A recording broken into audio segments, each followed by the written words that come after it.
Now, trade is not the only issue that Trump has been focused on recently. Since the school shooting in Florida, the president has also been trying to address gun violence. And while he has proposed a number of gun control measures, there are a few additional culprits that he has in his sights.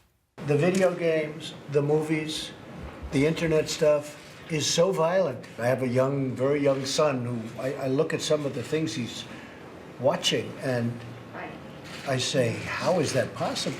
And this is what kids are watching. But these things are really violent. No, Trump talks about his kid like he's not his parents. It's like, look at the violence this kid is watching. Isn't someone gonna stop him?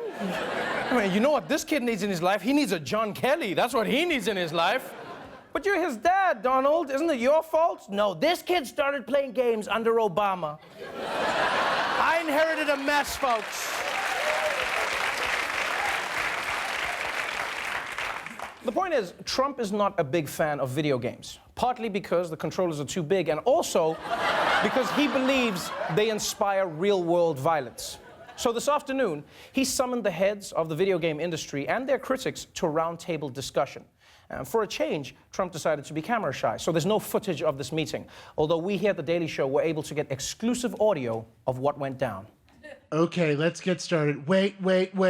Why isn't Mario here? Mario's not coming, sir. Video game characters don't exist. Okay, but then why is that Koopa Troopa here? I'm Mitch McConnell. That's just what a Koopa would say. Let's jump on him! Ow! Ow! Ow! Mr. President! Ow! My neck!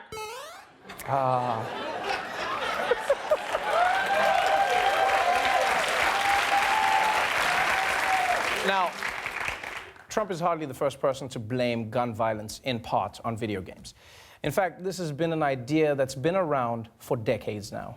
This is the handheld implement with which you play the game by shooting it at the screen. Instead of enriching a child's mind, these games teach a child to enjoy inflicting torture. Of course it affects our children, and it affects our kids in a very negative way.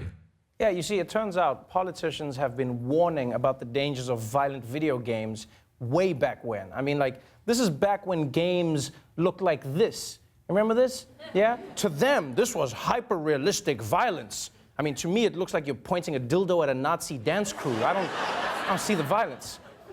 And here's what I don't get about this argument. How come video games are supposedly so influential, but only when it comes to guns, right? Because, I mean, if they really were as influential as politicians say, then shouldn't games influence us with everything? Like, as kids, we spent every day playing Paperboy. But that never inspired anyone to go out and commit mass paper deliveries. No one was like, it's because of the games! Extra, extra, read all about it! And here's the thing. There have been hundreds of studies on this issue, and they have shown that there isn't any connection between violent video games and violence activities. Now, that doesn't mean that video games have no influence on you, because let's be honest, everything we consume as human beings affects us somehow, right? Sex and the City might make you want to go to brunch. Karate Kid might have made people join the local dojo. Hell, if it wasn't for Instagram, I would have never gotten my butt implants, okay? Yeah, I got it on the back because I already had a real ass. I just wanted another one. It's like, because two asses, I mean, come on, why not? So yes, I agree that video games can affect your behavior. But so can TV and movies, and I mean, hell, there's even violence in the Bible. Motherfuckers were killing people with jawbones in there. Like, you can't take violence out of the world.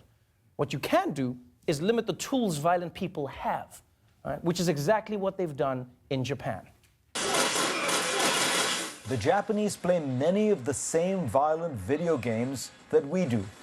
In 2015, gaming revenue in Japan was over $12 billion. Behind only the United States and China.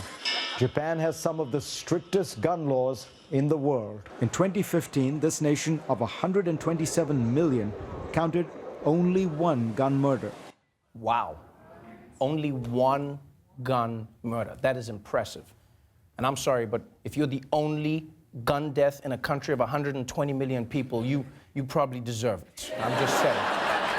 I'm just saying.